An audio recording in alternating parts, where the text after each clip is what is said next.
Hi. Hi. How you doing, Jay? Hi, SpongeBobs. It's nice to Hi. What's up? I'm Jay from Jay's Sweet and Sour Life. Jay? And I kind of had a question for both of you where, Ethan, you were doing some seriously cool moves throughout the stage show.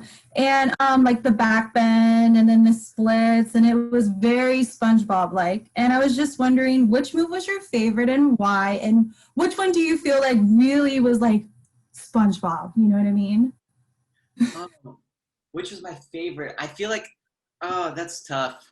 There were a couple that I really, really enjoyed. The thing that felt the most SpongeBob to me was doing the split, but starting with those little knee breaks, so that it was like going out at a little weird angle. Because I just felt like something about the way the shoes were working and the way that I could sort of make it look like this sort of weird bendy shape that was just quintessential SpongeBob. I also, before we taped the DVD version, I went back to my favorite silent film comedians and was like, okay, what are moves that they do that I want to pepper into the show? And I think I really only got one new move in, but I'm really proud of it, which is just, it was like I did a little roll back to a pencil up. And I ended up, because it's live, I didn't 100% nail it, but it still looks pretty cool. And so I was pretty pleased. No, I was like, he's holding it, and I was super impressed. And then Jessica, picture doing that, on Broadway for months and months, multiple times a week, sometimes multiple times a day. And yeah, I mean, I don't know how your body managed it, Ethan, but yeah, it's amazing. He's a human cartoon, truly a human cartoon, and that's the highest compliment I could pay somebody. I've never felt more honored. I will say the thing about a split is that if you can do it once, hopefully you can do it again, and then you could do it if you can only do it once, you can only do it once. But if you do it twice, you can do it every night. It just reminded me of the iconic like jump and split that he always does. It just reminded me of that. I was like, oh my God. Yeah. How many PT sessions was involved in that doing that show, Ethan? How much physical therapy were you doing afterwards? 4 a week. Yeah. God. It was nuts. My physical therapists were just the most amazing, talented, and I don't want to say underappreciated because we like appreciate them so much. I'll bet. But without the public acknowledgement. They were just so amazing. Well, thank you so much. It was so nice to meet you, SpongeBobs. Nice to meet you, Jay. Hi, SpongeBobs. Hello. Hey, Jay. Hi. So I just wanted to ask a quick question of, overall, what would you say was your favorite thing, favorite scene, favorite part of the musical that you definitely couldn't get in a TV setting or in a movie? What was your favorite thing on the stage with this? You mean in terms of seeing it live versus on TV? Yeah, since the platform is very different and there's a lot of singing and performing and dancing. Well, I would say, as this pandemic has shown me, there really is no real substitute for being front and center at a show, whether it's a Broadway show or a play or a music show or whatever. And I would say of all the things that we can't do right now by necessity, that's the thing I miss the most, like just going to see live stuff. Like that really is of all the pandemic stuff, that's the thing that kind of weighs on me the most and is like the biggest quality of life hit. That being said, having everybody healthy in my house and stuff, it's a relatively small problem to have. So, but I would say just being there for me, like having seen it a few times live, like that moment where kind of Bikini Bottom first appears to me, that was really magical in the audience and people just seeing the set, like, and just seeing the people embodying the characters, just when it first bursts forth, that was really magical. And then there was other cool stuff throughout the show that was neat too. But that first initial bomb bursting of like, this is Bikini Bottom on Broadway on stage. These are the people that are the actors. Oh, wow. People go, that's Squidward. Wow, that's Mr. Krabs.